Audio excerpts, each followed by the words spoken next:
So we are going to run the country. 3 जनवरी रात के 2 बजे अमेरिका स्ट्राइक करती है वेनेजुएला पर और कैप्चर कर लेती है प्रेसिडेंट निकोलस मदुरो और उनकी वाइफ सिलिया फ्लोरेस को।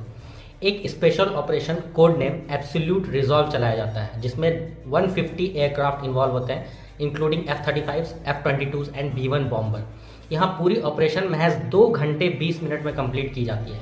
ये ऑपरेशन कैपिटल काराकास और उसके आसपास के इलाकों पर फुएर्ते तियोनो, वेनेजुएला का main military base, air defences और मदुरो के रेसिडेंस पर किया जाता है। इस ऑपरेशन के बाद प्रेसिडेंट ट्रंप मार अ लागो में प्रेस कॉन्फ्रेंस करते हैं और ये साफ साफ बता देते हैं कि ऑपरेशन सक्सेसफुल रहा और अब Venezuela temporarily US government run करेगी और यूएस ऑयल कंपनीज को वेनेजुएला के ऑयल इंफ्रास्ट्रक्चर को रीबिल्ड करने और रेवेन्यू जनरेट करने में इन्वॉल्व करने का प्लान कर रही है।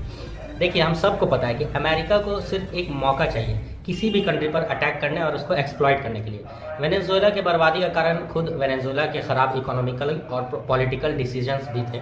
1999 में जब ह्यूगो चावेज इलेक्ट होकर आए तो उन्होंने सोशलिज्म अपनाया। उन्होंने ऑयल रेवेन्यू से मैसिव वेलफेयर प्रोग्राम चलाया, free food, free education, free oil. जितने भी प्राइवेट कंपनीज और ऑर्गेनाइजेशंस थे सबको नेशनलाइज कर दिया। Banks, oil companies, electricity companies, steel companies, ये सब सुनने में कितना अच्छा लग रहा है और शॉर्ट टर्म में इसका फायदा भी हुआ, जैसे पॉवर्टी कम हुई, पॉलिटिशियंस की पॉपुलैरिटी बढ़ी, पर लॉन्ग टर्म में ये वेनेजुएला के बर्बादी का कारण भी बना। प्राइवेट कंपनीज कोलैप्स कर गई, गवर्नमेंट ऑर्गेनाइजेशन इनएफिशिएंट हो गए, इंस्टीट्यूशंस पॉलिटिकली एक्सपोज हो गई, उसके अलावा कुछ भी डेवलप नहीं हो पाया। इसके वजह से देश में इन्फ्लेशन इतनी बढ़ गई कि लोगों को पूरे सैलरी से बस एक ब्रेड ही मिल पाता था।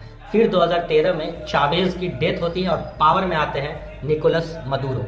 मदुरो के पास भी इकोनॉमिक अंडरस्टैंडिंग बहुत लो थी। उनके रिजीम में करप्शन और बढ़ गया और सारे इंस्टीट्यूशंस करप्ट हो गए। अपोजिशन लीडर्स को ख़त्म कर दिया गया। इन सब रीजंस के वजह से गवर्नमेंट के पास इंपोर्ट के लिए डॉलर्स नहीं थे। बेसिक फूड, मेडिसिन के शॉर्टेज होने लगे। इन्फ्लेशन अपनी पीक पर पहुंच चुका था। करेंसी प्रैक्टिकली यूजलेस हो गई थी। उसके बाद मास प्रोटेस्ट हुआ, अरेस्ट भी हुआ, पूरी कंट्री फुल कियोस में चली गई। यूएस और उनके एलाइज ने सैंक्शन लगाए बहुत सारे, जिसकी वजह से कंट्री को सर्वाइव करना बहुत मुश्किल हो गया। प्रॉब्लम ये था कि वेनेजुएला की कोई भी गवर्नमेंट बेसिक इकोनॉमिक्स की समझ नहीं रख पाई, जिसके वजह से पूरा कंट्री को सफ़र करना पड़ा। गल्फ कंट्रीज़ ने जैसे ऑयल का फ़ायदा उठाया, अपने कंट्रीज़ को डाइवर्सिफाई किया, वेनेजुएला ये चीज़ करने में नाकाम रही, जिसके वजह से आज यूएस को ये एक्शन लेने का मौका मिल गया।